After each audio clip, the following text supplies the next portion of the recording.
Well, to be too, Capital G here, talking about why I believe that the game of Yu-Gi-Oh! Is about to slow down tremendously, and why I think we may be nearing an end of the hand trap era. And let me be a little more precise in my predictions. I'm not saying that people aren't going to run hand traps at all, so at the end of the year, don't be like, oh, Cap G, remember when you said people ain't gonna use hand traps no more? Well, at the last YCS, there was that one guy that ran one copy of Ash Blossom, and he proved you so wrong. Hold this L. No, what I'm saying is, I don't believe that it's going to be pretty much standard to run like 8 or 9 hand traps to stop your opponent, and I also don't think that we'll be going back to the days of like when Spyro was tier 0 and it was fairly standard then to run like, you know, upwards of 13 or 14 hand traps just to stop the Spyro deck from being able to pop off and vomit. And the reason that I'm making these predictions, even though they might sound outlandish, is I feel like this is a lot closer to happening than people realize. Actually, Paul from Team APS talked about it in a video. He was talking about why he thought that traps were coming back, and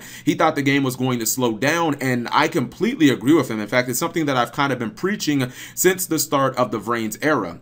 And I think right now that the game is unquestionably fast as fuck. If you look at playing against like Spyro, for instance, I feel like a lot of times if you duel against that deck, the game can be completely decided turn 1 just based on do you have a hand trap or not. Because if you play against a Spyro player who's just, you know, like competent and they open decent and you don't happen to have that hand trap, Ash Blossom, Droll Lockbird, Ghost Ogre, you know, maybe even something like Gamma, etc., I feel like they're just going to completely blow your doors off. They're going to make their board. They're going to have too many disruptive cards. Maybe you luck sack them with like the Winged Dragon Ra Spear mode or something like evenly matched, but outside of that, you just basically give them the game and you say, all right, I know with my hand trap, we'll go to game 2 because your deck is just so much better than everything in the format. But I feel like the game and the TCG right now is the way it is because we still have this archetype, this tier 0 archetype that's so much better than everything else. But one of the things that's important to acknowledge, or to, I guess, just realize if you haven't yet, the archetypes from the Vrains era have not been nearly as powerful as Spyro.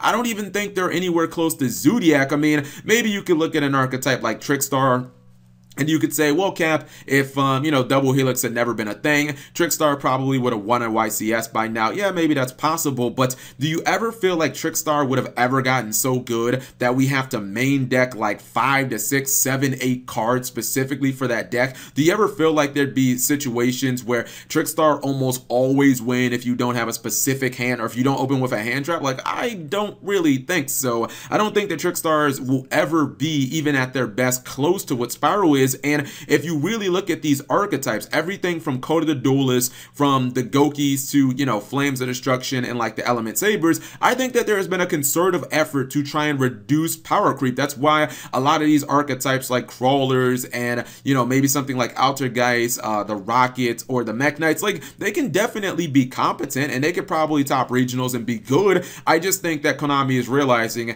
we just had a year of tier 0. We just released 2 of the 10 most powerful archetypes kind of in back-to-back. Maybe Spyro is a little skewed because the OCG kind of gave us Double Helix, whereas the TCG created the archetype, but Zoo, unquestionably, I think Konami is looking at this next era and thinking, we don't want these decks being this fucking powerful. Obviously, power creep sells cards, but the thing about it is, if Konami gets kind of like the old OP shit out of the game, if they clean up the game just a little bit, then the new archetypes will actually suffice. And I know some people will say, well, Cap G, if you just ban out Spirals, as, you know, most of us expect, maybe not ban out literally, but if we expect Spirals to get hit, then some people say, oh, well, it just trickles backwards. You know, Trickstar becomes the dominant deck. But again, do you ever really see Trickstars becoming tier 0? Because I don't. And there are some other things that kind of, you know, skew of the upcoming formats. For instance, the Pendulum editions, and if you've ever seen the deck with Heavy Metaphors Electrum, but those are kind of mistakes in my opinion, right? So let's just take the format moving forward where Spyro get hit. I think the Link Vrains pack is something that just kind of inadvertently happened. I think when you look at that product, Konami was trying to say, all right, how can we shut the players up? Let's give them Burning Abyss and Cleafort Links and all these other decks that they fucking love, and we'll give them Link monsters. They'll all shut up and they'll be happy. They'll be able to play their old decks again. But I think at some point along the line, they gave us about 3 or 4 cards in that pack that are way too fucking good, and they break a bunch of archetypes that they weren't supposed to be be. Like, they weren't intended. I mean, I don't think Konami was really looking when they made Heavy Metaphors Electromites and thinking, man, this card's going to break the fuck out of Pendulum Magicians. This card is probably going to be the reason that we end up having to ban Astrograph Sorcerer. I don't think anyone realized that Needle Fiber was going to be able to do half the bullshit it did. So there were a couple of cards in there that I think skewed the way that the game is going in the OCG. But if you really didn't have the Link Vrains pack, I think the game in the OCG would be in a place where the game would be really slow, in my opinion. You think of some of the things that Konami is doing, right? Let's say you take Spiral out of the picture, and maybe you take some of those Link Vrains cards out of the picture too. Then really all you have to do is just kind of clean up the Link spamming. And Konami has just shown that at least they're willing to go after it. You know, things like Firewall Dragon going to 1. They went after Scapegoat. They went after Gofu. They went after Grinder Golem. I feel like it's only a matter of time before Konami does that in the TCG. I think that you'll probably see on the next OCG ban list, they're going to do a second run of hits for those same exact cards that I mentioned. And then all of a sudden, maybe we start having a meta where people are actually playing Rockets and Altergeist and some of the other archetypes that have been released in this era. And I promise you, you will notice a huge fucking difference. And at that point where the game becomes slower, what is really the point of running 6, 7, 8, 9, 10 hand traps anymore? I just don't really think that it'll benefit you, right? So one of the interesting things is when I was doing my Snowman Eater video, I top 8'd 2 regionals during that format. This was back during Zexal, and I went and I actually looked at some of my deck list, and I noticed that we did have hand traps in the game. Obviously, we didn't have, the complete abundance of hand traps that we have now. We have things like Ash Blossom and Ogre and Winter Cherries that are just, they can be used in so many more situations than just the hand traps that we had during the Zexal era. But during Zexal, we had Effect Veiler. We also had things like DD Crow, we had Max C, and I really went back and I looked at my decks, right? So I top 8'd with Dino Rabbit, and then I think 2 weeks later I top 8'd with TG Stun, and I noticed something about that era. People were really not running that many hand traps. In my Dino Rabbit deck, I main decked 3 copies of Max C, and that was it. That was the only hand trap that I even ran. I didn't even side deck any other hand traps. And then when I looked at my TG Stun deck, the build that ran 3 skill drains, I didn't run any hand traps in the main deck. I had 3 Max C sided, and some of you guys might say, oh, well, it's a completely different game. Maybe you didn't need any. The wind-up loop was completely legal at that point. The wind-up loop was 100% at full power. Zem Mighty was at 3. So at any given time, you could just have your opponent go first. They could open nuts and they could wind up loop your entire hand. But I didn't feel a need to run that many hand traps. I said in that video, it wasn't that long ago that we were at a point in Yu-Gi-Oh! Where summoning a Sabersaurus and setting 2 was actually a legitimate opening play. If you didn't open with a power card, Tour Guide or Rescue Rabbit, you might just, I don't know, do something fairly standard like summon Wind Up Rabbit, activate Factory, banish your Wind Up Rabbit,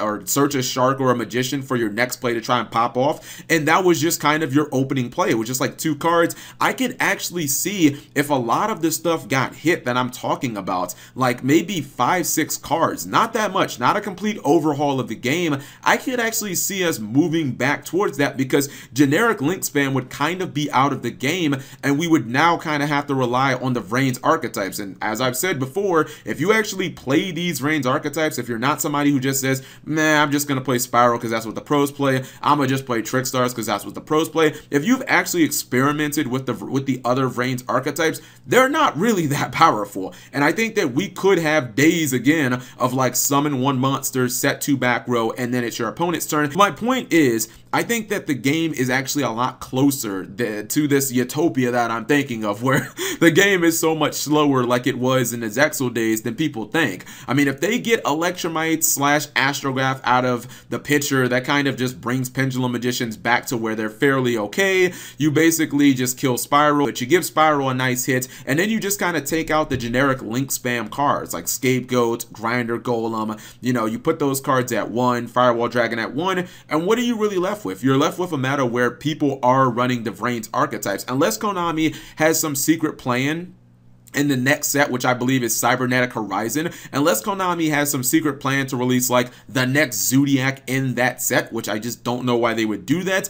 I just see a point where we're kind of going to be forced to run these slower archetypes because that's all that's going to be left. And again, it's not going to take some huge overhaul. It's really only going to take maybe 5 or 6 like key limits or bans. I mean, maybe there's some other stuff out there that I missed, but I'm talking about just to kind of refine the game back to the point where you don't necessarily need to run like 9 hand traps in the meta to actually feel safe, because I do remember those times and they weren't as far off as people actually think. So let me know what you guys ultimately think. Do you think that the game is about to be a lot slower in the year 2018? Or do you guys think that it's just going to be the opposite, that the game is just going to get progressively faster and it's going to just go out of control? I could be completely wrong on this. I just don't see it with the archetypes we have. Again, if Cybernetic Horizon releases something that's fucking crazy, something that obviously I can't predict, then yeah, I'm going to have to hold DL. But with the archetypes we have now, the Vrains era, there's no hidden Spiral or there's no hidden Zodiac in the game right now